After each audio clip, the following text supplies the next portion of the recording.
Welcome back to my channel friends. ಇವತ್ತು ನಿಮಗೆ ಮಸಾಲ ಪೂರಿಗೆ ಬೇಕಾಗಿರುವ ಮಸಾಲ ಮನೆಯಲ್ಲೇ ಈಸಿಯಾಗಿ ಮಾಡ್ಕೋಬೋದು ರೀ.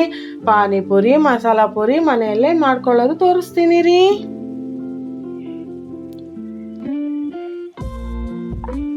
ಒಂದು ಜಾರಲ್ಲಿ ಸ್ವಲ್ಪ ಚಕ್ಕೆ ಹಾಕ್ಕೊಳ್ಳಿ, 4 ಲವಂಗ ಹಾಕ್ಕೊಳ್ಳಿ, 1 ಕಾಯಿ ಹಸಿ ಕೊಬ್ಬರಿನ ಈ ಥರ ಸಣ್ಣದಾಗಿ ಹಚ್ಕೊಂಡು ಹಾಕ್ಕೊಳ್ಳಿ, ಅರ್ಧ ಸ್ಪೂನ್ ಶುಂಠಿ ಬೆಳ್ಳುಳ್ಳಿ ಪೇಸ್ಟ್, 1 ಸ್ಪೂನ್ ಧನಿಯಾ ಪುಡಿ, ಅರ್ಧ ಕಟ್ಟು ಕೊತ್ತಂಬರಿ, ಅರ್ಧ ಕಟ್ಟು ಪುದೀನ ಈ ಥರ ಚೆನ್ನಾಗಿ ತೊಳ್ಕೊಂಡು ಜಾರ್ಗೆ ಹಾಕ್ಕೊಳ್ಳಿ.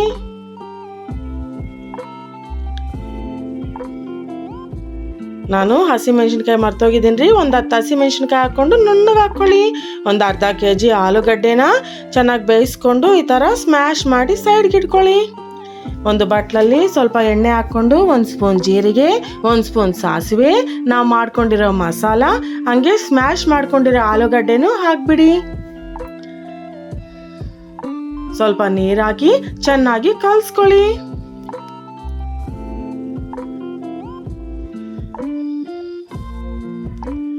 ಇದರಲ್ಲಿ ನಾನು ಒಂದೂವರೆ ಟೀ ಸ್ಪೂನ್ ಅಷ್ಟು ಉಪ್ಪು ಹಾಕ್ಕೊಂಡಿದ್ದೀನಿ ರೀ. ನೋಡಿ, ಮಸಾಲ ಚೆನ್ನಾಗಿ ಕುದೀತಾ ಇದೆ ಅಲ್ವಾ. ಈಗ ಸ್ಟವ್ ಆಫ್ ಮಾಡಿ ಪಾನಿಗೆ ಸ್ವಲ್ಪ ಹುಣಸೆ ಹಣ್ಣು ನೆನೆಸ್ಕೊಂಡು ಈ ಥರ ಚೆನ್ನಾಗಿ ಇಸುಕೊಂಡು ಅದರಲ್ಲಿ 3 ಸ್ಪೂನ್ ಉಪ್ಪು ಹಾಕ್ಕೊಳ್ಳಿ. 1 ಸ್ಪೂನ್ ಪಾನಿ ಮಸಾಲ ಪೌಡರ್ ಸಿಗುತ್ತೆ ರೀ ಆಚೆ, ನಾನು ಅದನ್ನೇ ಹಾಕ್ತಿದ್ದೀನಿ. ಸ್ವಲ್ಪ ತುರಿದಿರೋ ಕ್ಯಾರೆಟ್ ಹಾಕ್ಕೊಳ್ಳಿ, ಸಣ್ಣದಾಗಿ ಹಚ್ಕೊಂಡಿರೋ ಈರುಳ್ಳಿ ಸ್ವಲ್ಪ ಹಾಕ್ಕೊಳ್ಳಿ, ಸ್ವಲ್ಪ ಕೊತ್ತಂಬರಿ, ಸ್ವಲ್ಪ ಬೂಂದಿ ಹಾಕಿದ್ರೆ ಪಾನಿ ತುಂಬ ಚೆನ್ನಾಗಿರುತ್ತೆ. ನೋಡಿ, ಪಾನಿನೂ ರೆಡಿ ಆಯಿತು. ಪೂರಿಯೊಳಗೆ ಸ್ವಲ್ಪ ಕ್ಯಾರೆಟ್, ತುರಿದಿರೋ ಕ್ಯಾರೆಟ್, ಸಣ್ಣದಾಗಿ ಹಚ್ಚಿರೋ ಟೊಮೆಟೊ, ಸಣ್ಣದಾಗಿ ಹಚ್ಚಿರೋ ಈರುಳ್ಳಿ, ಬಟಾಣಿ, ಸ್ವಲ್ಪ ಓಂ ಪುಡಿ ಹಾಕಿದ್ದೀನಿ. ಅದು ತೋರಿಸೋದು ಮಿಸ್ ಆಗಿದೆ. ಒಂದು ಬಟ್ಲಿಗೆ ಸ್ವಲ್ಪ ಪೂರಿ ಈ ಥರ ಸ್ಮ್ಯಾಶ್ ಮಾಡಿ ಹಾಕ್ಕೊಳ್ಳಿ. ಅದರಲ್ಲಿ ಬೇಯಿಸಿರೋ ಬಟಾಣಿ ಹಾಕ್ಕೊಳ್ಳಿ, ಸ್ವಲ್ಪ ಟೊಮೆಟೊ, ಸ್ವಲ್ಪ ಈರುಳ್ಳಿ, ಸ್ವಲ್ಪ ತುರಿದಿರೋ ಕ್ಯಾರೆಟ್ ಹಾಕ್ಕೊಂಡು ನಾವು ಮಾಡ್ಕೊಂಡಿದ್ದೀವಲ್ಲ ಆ ಮಸಾಲ ಹಾಕ್ಕೊಳ್ಳಿ.